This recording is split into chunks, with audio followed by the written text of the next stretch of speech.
This question is all about what do you do in a relationship when you have outgrown each other? Yeah. It's the same as drifting apart in a relationship, you're growing separately, you're changing, you're growing apart. If you're married to the same person for 20 years, 50 years, you're going to change so many times. Like, if you think about it, the person you are today is far different than the person you were 5 years ago, and far different from the person you were 10 years ago, and it's going to be the same going forward in the future. So, what do you do? First of all, you want to catch this problem before you get to the stage where you go, wow, we've completely outgrown each other. Then you're in trouble. If you can catch the stage where you start to not spend much time together, you should be spending time together. So no matter what stage of the relationship you're at, whether you've been married 20 years or you've just been dating a little while, you should be doing things called dual hobbies, okay? Dual hobbies. If you do dual hobbies together, you'll grow together. If you don't do dual hobbies and you only do separate hobbies, you'll grow apart. It's a very natural part of human beings. As a human being, that's completely normal. If you think about it, you can probably remember the time when you were a kid or maybe a teenager and you had a friend. You had a good friend. You had your best friend. You used to hang out with your best friend all the time.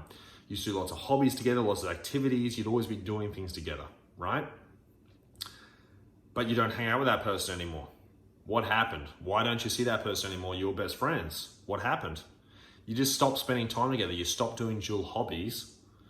So you just naturally grow apart. Human beings, we naturally grow apart. It's just what human beings do. So to avoid people growing apart, you just do dual hobbies and you never stop doing dual hobbies. So every week, do a dual hobby together. Keep doing dual hobbies together so you grow together, right? The more you do together, the less chance you have of outgrowing, okay? So it can be anything, right? It could be you go and play, this week you might go and play squash with your partner. Next week you might go and play golf. The week after that you might go bowling. Then the week after that you might go up and climb a mountain. The week after that you might go through a national park and go through just for a walk. The week after that you might go for a swim. It doesn't really matter as long as you're doing it together, yeah? And along with these activities, these dual hobbies you do, you should always be going on dates. The courtship never ends. So once a week, once a fortnight, you should be going on a date together to a nice restaurant, doing an activity together, having a good time.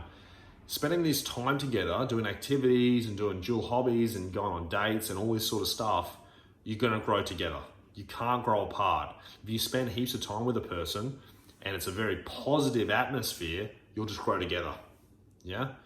It's only when people start doing things separately or they have a lot of negativity in the activities, then they start to grow apart, because if there's heaps of negativity in an area, human beings will naturally withdraw from that presence after a certain amount of time.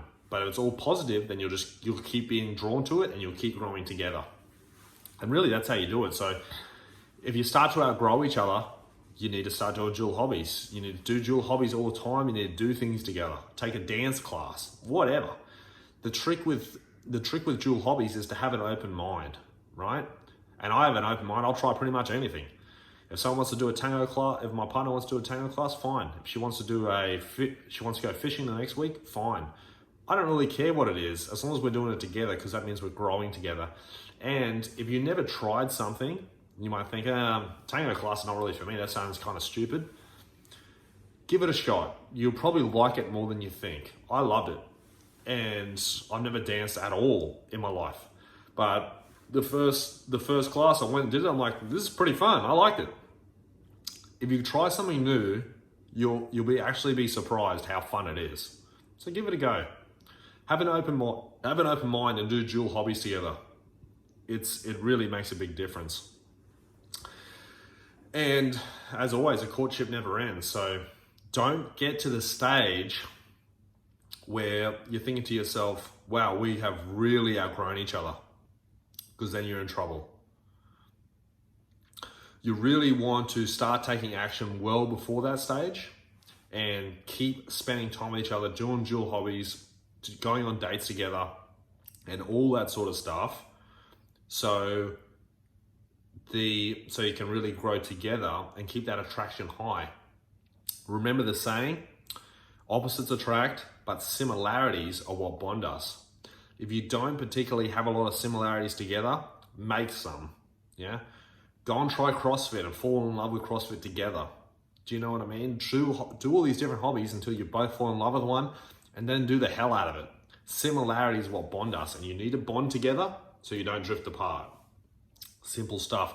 And that is how you avoid outgrowing each other in a relationship. And remember, go where the winners go, 110%.